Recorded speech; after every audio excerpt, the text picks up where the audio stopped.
अस्सलाम वालेकुम जी। अभी थोड़ी देर पहले ना मैंने टिकटॉक पे वीडियो देखी। उसके अंदर उसने एक साहब जो किस्सा गो थे, एक गांव का किस्सा बताते हैं कि एक बच्चा जो इंसान पढ़ता था, उसके पेट में दर्द होता था और वो, अच्छा ये मैंने सारी ना रिकॉर्ड करके लगा दी है। और उसके अंदर एंड में जो बताते हैं ना, तो एग्जैक्टली फिर मैं आपको बताता हूँ कि जो किश्ती हादसा हुआ है ना, जिसमें 300 350 बंदे मर गए हैं, अभी तक डिटेल ही नहीं सामने आ पा रही। और यूनान के साहिल के ऊपर हुआ है और यूरोपियंस देखते रहे। वो जो बोट्स में लोग थे उन्होंने देखी, उन्होंने आके बाहर खप डाली कि वो लोग मर रहे हैं।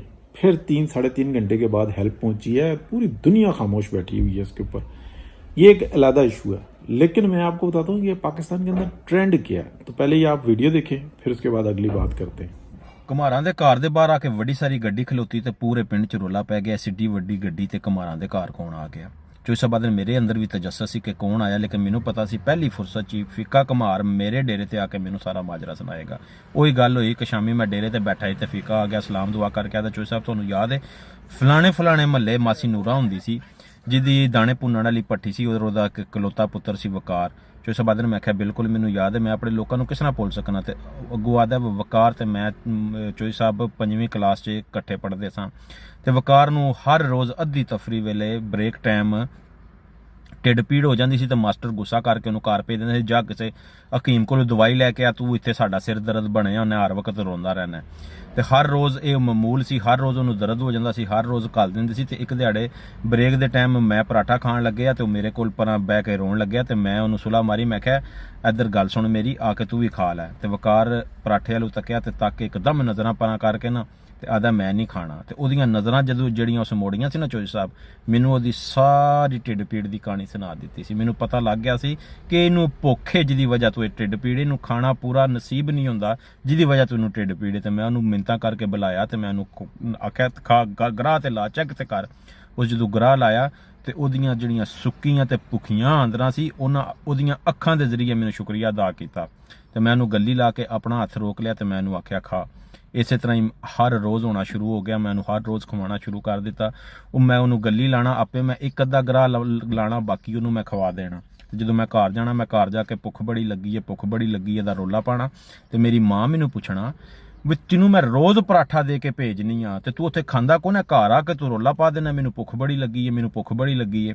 ਤੇ ਮੈਂ ਮਾਂ ਨੂੰ ਕਿੱਥੇ ਦੱਸਣਾ ਸੀ, ਮੈਂ ਮਾਂ ਨੂੰ ਕੋਈ ਨਹੀਂ ਸੀ ਦੱਸਣਾ, ਲੇਕਿਨ ਉਸ ਮੇਰੇ ਕੋਲੋਂ ਕਢਵਾ ਕੇ ਛੱਡਿਆ। ਜਦੋਂ ਮੈਂ ਮਾਂ ਨੂੰ ਸਟੋਰੀ ਸੁਣਾਈ ਤੇ ਮਾਂ ਦੀਆਂ ਅੱਖਾਂ 'ਚ ਅੱਥਰੂ ਆ ਗਏ। ਉਸ ਆਖਿਆ ਪੁੱਤਰਾ ਤੂੰ ਮੈਨੂੰ ਪਹਿਲੇ ਕਿਉਂ ਨਹੀਂ ਦੱਸਿਆ। ਬੇਸ਼ੱਕ ਮਾਵਾਂ ਵੱਖ-ਵੱਖ ਹੁੰਦੀਆਂ ਲੇਕਿਨ ਮਮਤਾ ਤੇ ਵੱਖ ਨਹੀਂ ਨਾ ਹੁੰਦੀ, ਤੂੰ ਮੈਨੂੰ ਪਹਿਲਾਂ ਦੱਸਣਾ ਸੀ ਨਾ, ਮੈਂ ਕੱਲ ਤੂੰ ਤੈਨੂੰ 2 ਪਰਾਠੇ ਬਣਾ ਕੇ ਦੇਵਾਂਗੀ। ਤੇ ਚੋਇਸ ਸਾਹਿਬ ਮੈਂ ਆਪਣੀ ਮਾਂ ਨੂੰ ਆਖਿਆ ਨਾ, 2 ਪਰਾਠੇ ਨਹੀਂ ਬਣਾ ਕੇ ਦੇਣੇ। ਵਕਾਰ ਬੜੇ ਇੱਜ਼ਤ ਵਾਲਾ, ਬੜੇ ਬਰਮ ਵਾਲਾ, ਤੇ ਮੈਂ ਨਾ ਚਾਹੁੰਦਾ ਕਿ ਉਹਦਾ ਬਰਮ ਟੁੱਟ ਜੇ, ਉਹਨੂੰ ਪਤਾ ਲੱਗ ਜੇ ਕਿ ਮੈਨੂੰ ਪਤਾ ਕਿ ਉਹ ਭੁੱਖਾ ਹੁੰਦਾ, ਉਹਦੇ ਘਰ ਖਾਣ ਵਾਸਤੇ ਕੁਝ ਨਹੀਂ, ਤੇ ਮੈਂ ਤਾਂ 2 ਪਰਾਠੇ ਲਿਆਵਣਾ, ਮੈਨੂੰ ਇੱਕ ਹੀ ਪਰਾਠਾ ਦੇਣਾ ਹੀ ਤੇ ਮੈਂ ਇਸੇ ਤੇ ਚਲਾਂਗਾ। ਤੇ ਮਾਂ ਆਖਿਆ, ਮਾਂ ਰੋਣ ਲੱਗ ਪਈ, ਆਏ ਮੈਂ ਸਦਕੇ ਜਾ, ਉਹ ਵੀ ਤਾਂ ਕਿਸੇ ਮਾਂ ਦਾ ਹੀ ਪੁੱਤਰ ਹੈ ਨਾ। ਕੱਲ ਤੂੰ ਮੈਂ 2 ਪਰਾਠੇ ਨਹੀਂ ਬਣਾਵਾਂਗੀ, ਲੇਕਿਨ ਪਰਾਠੇ ਦੇ ਵੱਲ ਵਧਾ ਕੇ, ਮੱਖਣ ਵਧਾ ਕੇ, ਦੋਵਾਂ ਪਰਾਠਿਆਂ ਜਿੱਡਾ ਇੱਕ ਪਰਾਠਾ ਬਣਾਵਾ ਕਰਾਂਗੀ। ਤੇ ਮਾਂ ਨੇ ਇਸੇ ਤਰ੍ਹਾਂ ਹੀ ਕੀਤਾ। ਉਸ ਦੋਵਾਂ ਪਰਾਠਿਆਂ ਦਾ ਇੱਕ ਪਰਾਠਾ ਬਣਾ ਕੇ ਦੇਣਾ, ਮੈਂ ਲੈ ਕੇ ਜਾਣਾ ਉੱਥੇ, ਮੈਂ ਵਕਾਰ ਨੂੰ ਬੁਲਾਣਾ, ਉਹਨੂੰ ਮੈਂ ਖਵਾਣਾ, ਮੈਂ ਉਸ ਵੀ ਰੱਜ ਜਾਣਾ ਉਸ ਪਰਾਠੇ ਨਾਲ ਤੇ ਮੈਂ ਵੀ ਰੱਜ ਜਾਣਾ। ਤੇ ਮੇਰੇ ਦਿਲ 'ਚ ਫਿਕਾ ਦਾ ਚੋਸਾ। ਮੈਂ ਘਰ ਗਿਆ ਤੇ ਮੇਰੀ ਮਾਂ ਮੈਨੂੰ ਗਲੇ ਲਾ ਕੇ ਬੜਾ ਡਾਡਾ ਰੋਈ ਤੇ ਮੈਨੂੰ ਆਦੀ ਏ, ਫਿਕਿਆ ਤੂੰ ਮੈਨੂੰ ਪਹਿਲਾਂ ਕਿਉਂ ਨਹੀਂ ਦੱਸਿਆ ਕਿ ਕਿਸੇ ਦੀ ਮਾਂ ਦਾ ਲਾਲ ਭੁੱਖ ਦੀ ਵਜ੍ਹਾ ਤੋਂ ਰੋਂਦਾ, ਭੁੱਖ ਦੀ ਵਜ੍ਹਾ ਤੋਂ ਉਹਨੂੰ ਢਿੱਡ ਪੀੜ ਹੁੰਦੀ ਏ, ਭੁੱਖ ਦੀ ਵਜ੍ਹਾ ਤੋਂ ਮਾਸਟਰ ਉਹਨੂੰ ਤਫਰੀ ਟਾਈਮ ਸਕੂਲੋਂ ਕੱਢ ਦਿੰਦੇ ਨੇ, ਤੂੰ ਫਿਕਿਆ ਮੈਨੂੰ ਪਹਿਲਾਂ ਕਿਉਂ ਨਹੀਂ ਦੱਸਿਆ।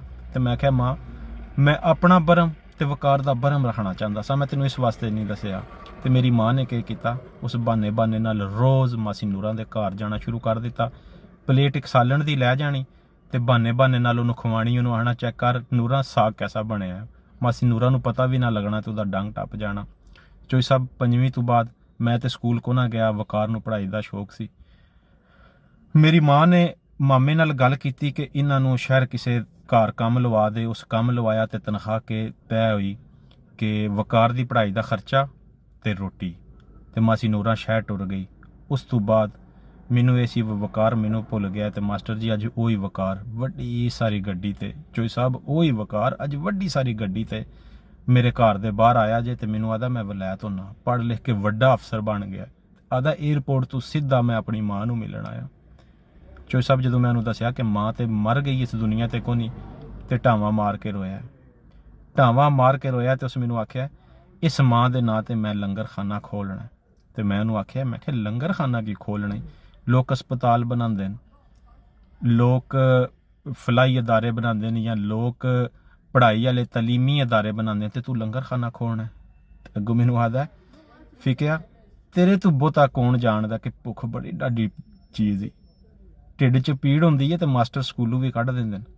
ਭੁੱਖ ਚੋਰੀਆਂ ਤੇ ਡਕੈਤੀਆਂ ਕਰਾ ਦਿੰਦੀ ਹੈ। ਢਿੱਡ ਭੁੱਖਾ ਹੋਵੇ ਨਾ ਤੇ ਪੜ੍ਹਨ ਵੀ ਨਹੀਂ ਹੁੰਦਾ। ਭੁੱਖ ਬੜੀ ਡਾਢੀ ਚੀਜ਼ ਹੈ।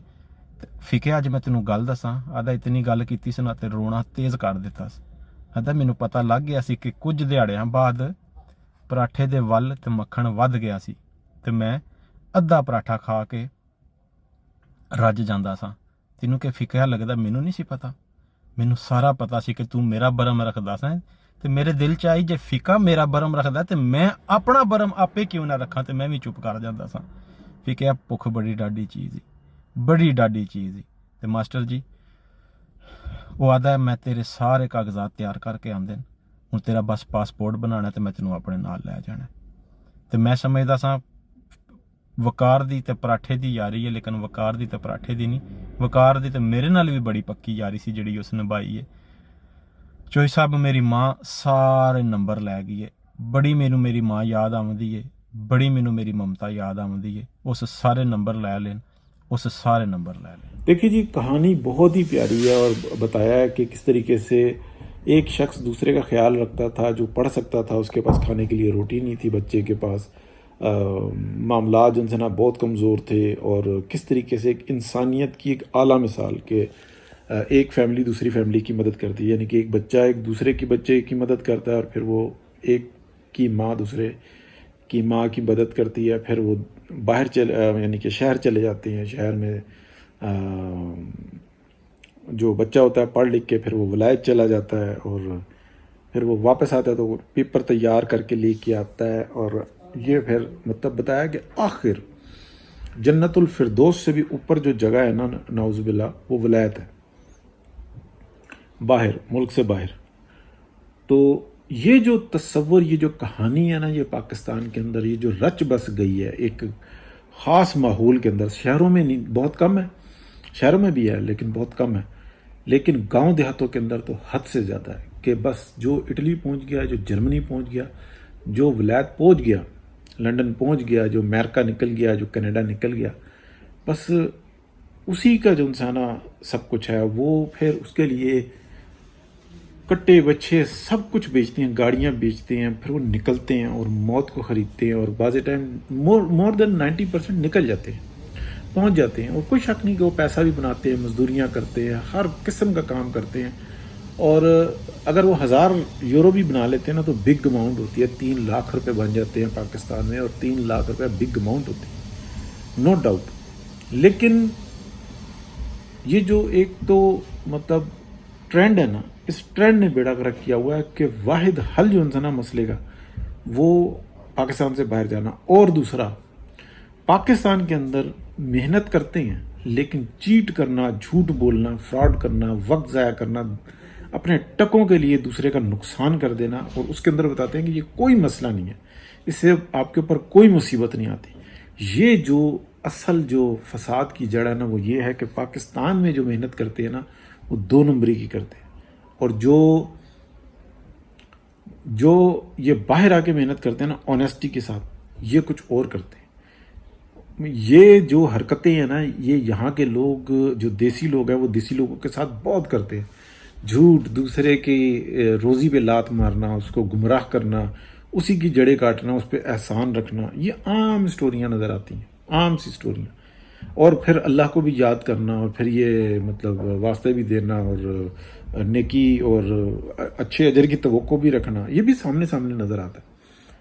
तो यानी कि बोझ, कीना, ये सब कुछ, ये सब चीज़ें नज़र आती हैं। ये लेकिन ये क्या चीज़ है, आप ये याद रखें। मैं मतलब कोई फ्रस्ट्रेशन की बात नहीं कर रहा, ये मैं नाउज़ुबिल्लाह उस چال، اس رویے کی بات کر رہا ہوں جو پاکستان میں موجود ہے. مطلب کوئی ریڑھی لے کے نکلا ہوا ہے، اس کے بیر چرائیں گے، اس کا پھل چرائیں گے، اس کو اتنا تنگ کریں گے کہ اگر یہ سروائیو کرنے کی کوشش کر رہا ہے اس کو قطعی ساتھ نہیں دیں گے، قطعی ساتھ نہیں دیں گے، اس کے اوپر باتیں کریں گے. یہ بہت بڑا رویہ پایا جاتا ہے. کچھ لوگ ہیلپ بھی کرتے ہیں لیکن اکثریت کی میں بات کر رہا ہوں. اور کچھ لوگ ڈٹ جاتی ہیں وہیں پر ہی. پھر آپ دیکھیں ان کے عروج دیکھیں، وہ کہاں سے کہاں پہنچتے ہیں. وہ باہر آنا بھی نہیں پسند کرتے، وہ گھر میں ایسے خوشحال ہوتے ہیں. یعنی کہ گھر سے مراد یہ ہے کہ اپنے ملک میں ایسے خوشحال ہوتے ہیں، یا وہ بے سیر تفریح کے لیے آ جاتے ہیں، وہ حج عمرے کے لیے جاتے ہیں. حج عمرہ مطلب وہی کر سکتا ہے نا جو یورپ ٹریول کر سکتا ہے سیر تفریح کے لیے. اتنی حیثیت چاہیے ہوتی ہے نا. تو چلے یہ اب مطلب ویڈیو دکھانے کا یا یہ کہانی سنانے کا مطلب یہ تھا. کہانی بہت اچھی ہے، کوئی اثار کی اور بہت اچھی، لیکن اس کے اندر جو مسئلے کا حل بتایا نا، اس کے اوپر میں بتا رہا ہوں کہ یہ ہے وہ سوچ جس کی وجہ سے کشتی کے حادثے ہوتے ہیں. لوگ کہتے ہیں کسی بھی طرح سے پہنچو. اس میں تو بتایا نا، کو پیپر بنا کے لے آیا، یعنی کہ وہ جنت کا ٹکٹ لے کے آیا ہے. وہ پراٹھے کی یاری نہیں تھی، وہ میرا یار تھا. تو یاری کیا نبھائی تھی کہ وہ سارے پیپر تیار کرا کے لے گیا تھا. یعنی کہ آنکھ کھلی تو وہ جنت میں تھا. کیا بات ہے. تو اللہ سب پہ اپنا رحم کرے، کسی کو امتحان میں نہ ڈالے، سب کے لیے آسانیاں کرے. لیکن بس بتانے کا مقصد یہ تھا، سب کچھ ہو جاتا ہے اور سب جگہ پہ ہو جاتا ہے. بہت شکریہ جی. اللہ حافظ.